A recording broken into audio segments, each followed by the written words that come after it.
How's everybody doing? Good. Thanks for coming. My name is Matt Devine. I'm one of the biologists for the state in the cold water program. I help coordinate the trout and salmon stocking. Just let everyone introduce ourselves here with a bunch of us. So, Sam? Hey, I'm Sam. You guys are one of the seasonals. Sam's been helping out for a long time stocking. I'm Bill. I'm one of the maintainers out of the Burlington hatchery. On loan today to drive the truck. Hawaiian shirt guy, Devin, every Friday. I'm Ty. I'm a seasonal at the Kensington hatchery. So Bill's probably been here the longest. I think so. It's my second year. Ty's first couple weeks. Sam's a couple years in as a My seasonal, third right? season. Yeah. So today we're stocking Atlantic salmon. I know you probably have a little bit of the rundown. And these come from Kensington Fish Hatchery. So these are the big hogs. These are 3-year-old fish. Some of them are 15 and 20 pounds. They're raised from eggs at the hatchery, and it's a really unique program.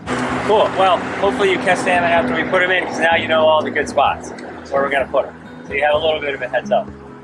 So we have about 65 fish on the truck. You're going to get to see them all. I'm going to ask for your help if you want to help. If you don't want to help, that's totally fine.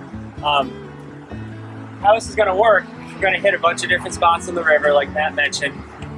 Bill's going to be on the truck. He's going to hand down nets with these big fish in them, probably 1 to 3 fish in each net.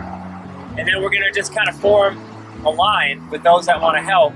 And you're all going to pass the net from one to another. There might be a little shuffle in between. And get them down to myself, Sam, or Ty, who will be in the water. And then we'll dump them in. This is a legacy program, it's called, the Atlantic Salmon. You may or may not know, they've been in decline for decades and decades due to dam construction, water pollution, habitat degradation, and things like that. So we don't have natural reproducing salmon, wild salmon runs in the state anymore. And if we do, we can count them on single hand. So this program helps. It's a recreational program. It's not to restore salmon. So if people ask you, well, why are we doing this? Well, it's not to restore salmon to the watershed. It's to provide angling opportunities for yourselves and the public. Okay. So I just want to make that clear. And it's to provide fishing opportunities. So that said, these fish can spawn, they could reproduce, but in the summer the temperatures get so warm, the water gets low, and a lot of these fish, because it's their behavioral instinct, they'll run downstream to the Long Island Sound and do their thing in there and either get caught or expire and die. So we want these fish to be caught. We put them in here. It's catch and release season now until Saturday morning.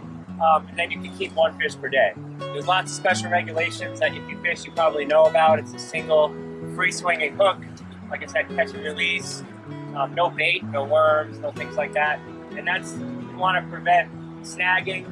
We want the fish to be caught by the most people for the longest period of time. So there's special regulations here that don't exist in a lot of other parts of the state. But why this is cool, for one of the reasons, is that the genetics of these fish. So these are a Connecticut River strain of Atlantic salmon. So it's the last strain of Connecticut salmon in any hatchery anywhere. So it's really unique in that sense. And you can imagine if these fish, we don't have this program anymore, then those genetics are gone forever. They're extinct. And so to have that genetic diversity is pretty unique, and that's part of this program. We keep it alive. The best way to get to stocking fish, like have a job? Well, I would encourage anybody to look at the seasonal work with the state. It's usually a 6 to 9 month or set number of hours contract that you work. Our hatcheries have seasonals. You have to be 18 with a high school diploma to be considered for the job. So if you're curious about getting into that and helping load the trucks, move fish out and everything, I would encourage you to look into that. And there's forestry and state parks have seasonals. If that's more up your alley, any division in the state with the DEP has seasonals, or most of them I should say. So if that's something you guys are looking at. You can look at our job board, you can email us, you can pick our brain, but probably the job board's the best way. You can come by the hatcheries, they're open to the public. Come in, introduce yourself, put a name to the face. You can be proactive in those ways. But it's a great question. And so, high school diploma, as Sam said, I'm a biologist, so I'm on the more of the science and management side of things, but we all work hand in hand. So for that, I was required to have a graduate degree, so I'm about to wrap up my PhD. Well, you don't need a PhD, but you do need a graduate degree at this point, so that's something to consider if you want to get into the biology and management side of things. I'm walking back to Georgia. I and I hope she will take me back. Nothing in my pockets, and all I own is upon my back. But she's the girl who said she loved me on that hot, dusty Macon road. And if she's still around, This memory home, share it with your friends, come out here and fish this weekend, and have a good holiday. If you have questions, hit me up.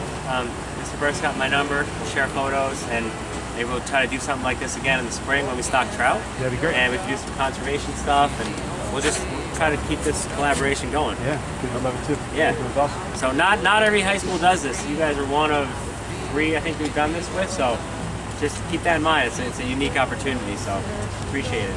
Thanks a lot for your help.